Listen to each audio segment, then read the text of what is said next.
I mean, I think on the night matches, I do find this a bit of a red herring in that there is no solution to it really. In that, if you're going to start the matches at 12 p.m., which is what in the first week when most of the night matches are, if you're going to start the day session on Chatrier at 12 p.m., the only way that you can have a night session is if you arrange it with 2 women's matches, 1 men's match. You can't do 2 men's matches, 1 women's, because you won't make the 8:30 start then, or there's a good risk you won't make the 8:30 start. On top of it, you can only have you need big names in the night matches. So you can't have Swiatek on there because her matches are just too short. And you know that her matches are going to be too short. They're only going to last about 40 minutes, 45 minutes. She's the big name. A lot of the other... Coco Gauff, for example, always plays doubles. So depending on the side of the draw that she's in, she can't have the night matches because she plays doubles and the doubles always go on second. They won't start the night session any earlier because this thing that they've got in France with the news, the nightly news, and also Mauresmo said yesterday it's Parisian culture. People don't want to watch tennis before 8:30. And on top of that, you can't have 2 matches because it's just going to finish too late.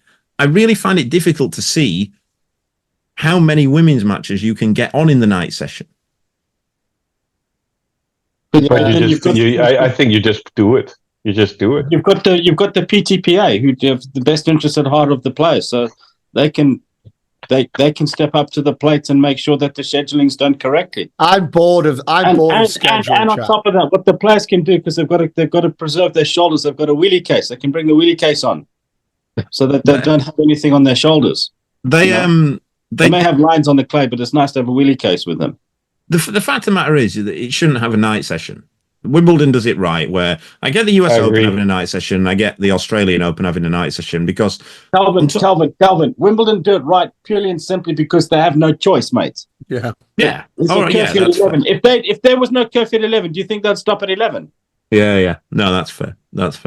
But they don't sell 2 lots of tickets either, Bozzy. Like, they could say we're selling a morning. No, they sell one session. Yeah, they have 3 matches on centre court and that's it. Bosh, off you go. But this business with having a night session in Paris and only starting at 8:30 is just utter madness.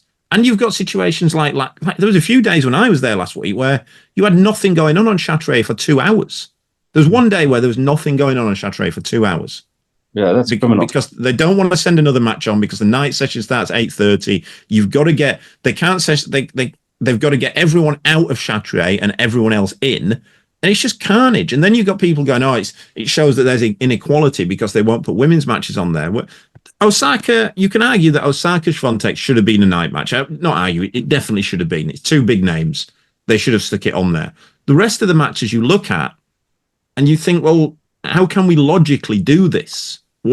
How can we stick a women's match on at night? Because that means we're going to have 2 men's matches on in the day.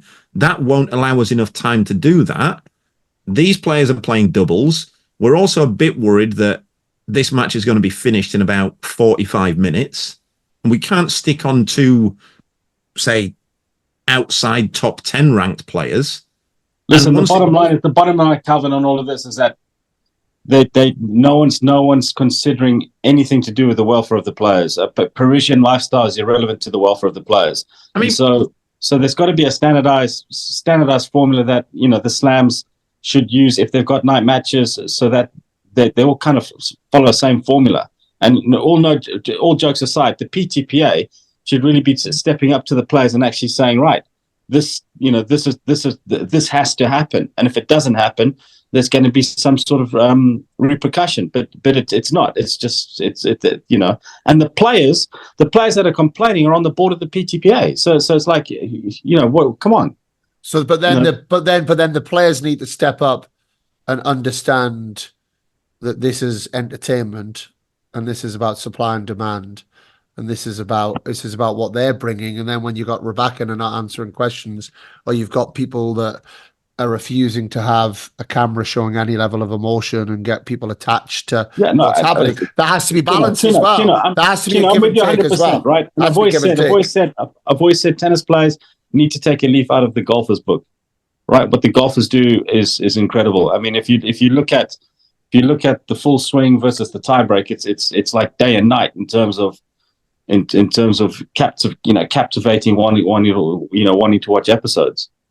And yeah, but I still think that as a player organization, you should be able to have a little bit more say or power in terms of if you feel that the welfare of the players has been hurt. Like Djokovic finishing at 3 whatever it is in the morning, and then he's got less time to recover, based on that. And that for me, that French Open is not a tournament I think of, oh my God, I'm watching tennis till 3 a.m. French Open is a tournament that it was there that you played till bad light stop play. And there was no issues with scheduling then, was there? There was zero issues.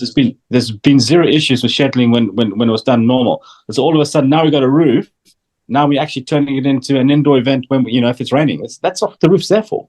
It comes down to greed as well. They want to sell another lot of tickets, and even the stuff about the Parisian culture, it's nonsense, because we get the same thing that they like to go for their lunch in the middle of the day so they don't watch tennis. That's only on Chatrier. If you go to the French Open in the middle of the day, every single outdoor court is packed all the time. It's kind of one of the problems with the French Open that you can never get a seat on the outdoor courts to watch anything, and that includes the smallest courts. Those guys don't disappear to have lunch in the middle of the day. It's purely because the French Open, Chatrier, they put all the exec seats down the bottom around the sides of the courts, and that's what you can see. They're the seats closest to the match. And because they want to do that, the exec seats, they just don't watch any tennis. I also don't think the French Open is a night session kind of tournament. I don't remember many particularly thrilling night session matches or them having much other than nonsense about it. I mean, definitely Wimbledon, France, French has always been this. It's bad light starts play. You come back tomorrow and you finish off. Australia and US have always had night matches. It's just ridiculous. And with the men's versus women's, I agree, Carl, there's a problem. But I think if you're being serious about doing this right, just put women's matches on and create the names. If they never get a chance, how are you going to create the names? Just put them on, do it, and then you take some losses or not, but you take something for the greater good of the game. Every second day of one night session. I think so. I think it actually is that simple.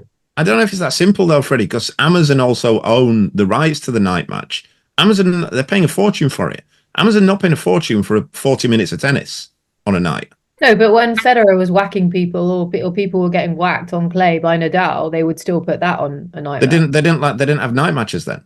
No, so but you know what I mean. Like, there would still be a feature match where people would be like, "This is 40 minutes," but it's. Well, you didn't have. I mean, I don't think Federer ever knocked anyone off in 40 minutes just because of you've got to have 3 sets of men's tennis anyway. No, but you know what I mean. Like, I think there's definitely been one-sided men's matches as well, and I agree with Freddie that like it might not be the best match ever, but it gives people a chance to get to know the players and expose them a little bit. But I think it. Again, it's not a night match, so Amazon didn't own it. This is all Amazon saying, we want a product here. You're not giving a product if it's only 40 minutes. They're selling adverts, because especially now with Amazon Prime, they're selling adverts. So they have a certain amount of advertisement slots.